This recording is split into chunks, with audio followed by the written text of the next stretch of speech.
Hey everybody, Jeff Reinhart here with you. Week 4 LL League Football, Section 3 games.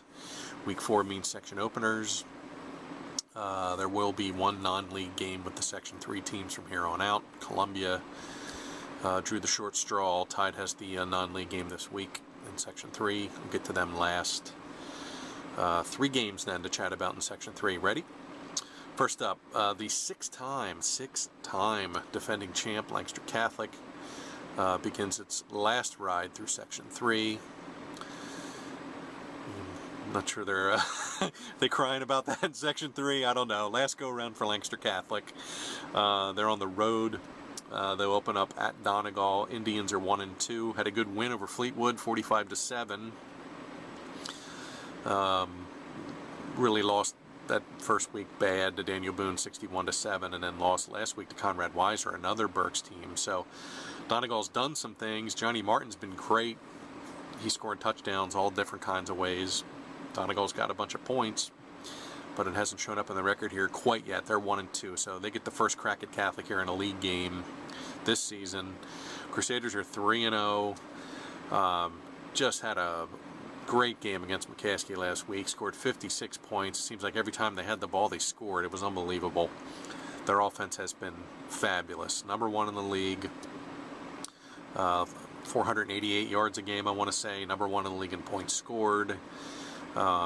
Just all kinds of fun, funky numbers for Catholic here so far. Roman Clay's been great. Brandon Hollister's been great. And since coming in to play quarterback, Andrew Zurich has been almost perfect. He's completing 75% of his passes, 4 touchdowns, no picks. He's been really good, just efficient, putting the ball out there where it needs to get. Titus has been good. Swaggart's been good. Those guys have been awesome deep threats. And the line's been fabulous. So, good start for Catholic. The Trinity game was a little tricky. Came back and won, used that, and they've just picked up speed here. So, we'll see if Catholic can make it 7 championships before they shuffle off to Section 1 next year. They're all yours, Section 3. Last time. Next up, good Lebanon County game here. Elko coming off a great win against Lebanon on Saturday. Goes over to Fredericksburg. They'll take on Northern Lebanon, also coming off a win. So both these teams are feeling a little bit better about things. They're both 0-2, head scratching. Both won in week 3. Elko beat Lebanon 38-26. Fabulous game, back and forth, back and forth. Northern Lebanon beat Hamburg 14-6. Only got the 2 scores, but the defense was good, and I don't think they gave up a defensive touchdown. So Northern Lebanon's definitely got to be feeling better about things. Colton Ryan went over 100 yards rushing last week, and they needed that. They need that triple option to get going here and start picking up speed, because I think Northern Lebanon picks second here in the section. So I think they have the weapons and the kids and the experience to kind of be there at the top and give Lancaster Catholic a look. So big game here for both teams, because you want to get 1-0 in the section, no doubt. And both teams are feeling really good about themselves because they're coming off wins. And this is a section game, and it's a backyard game. So somebody's coming out of here 1-0 in the section, which is large. Fun game. Circle that. Lebanon County affair. Elko at Northern Lebanon. I like that a lot. Next up, Pequay Valley goes on the road and takes on Anvil-Cleona. Little Dutchmen have only played the 2 games. I think I'm going to be writing that all year. Don't forget, Anvil's only played 1 game less than everybody else, but got a win last week. Beat Fleetwood 28-27. Withstood a 2-point conversion play, failed. So Dutchmen hold on. Freddie Hess gets 3 touchdowns. So Anvil's in the W column. So they're 1-1. They get the Section 3 opener at home against Pequay Valley. Hey, Braves are 2-0, doing some things. With the offensive leaders, with the defensive leaders. Schmidt was leading the league in rushing. Tyson was flying along at quarterback. They ran into Octorara, which has a really good passing attack. And it showed. They passed for a bunch of yards last week. And Octorara beat Pequay Valley 33-0. So, 2-game winning streak snapped. Pequay will not get its first 3-0 start. It will not get a 3-game winning streak for the second time in school history. Okay. Braves are 2-1 though, still doing some things. Have a lot of weapons. Schmidt's still right there with the rushing leaders. And they'll go get Anvil, so this game's usually interesting with a lot of points. Pequea Valley at Anvil. Somebody's 1-0 in the section. See if PV can get the 3 wins. They haven't been to 3 wins in a while.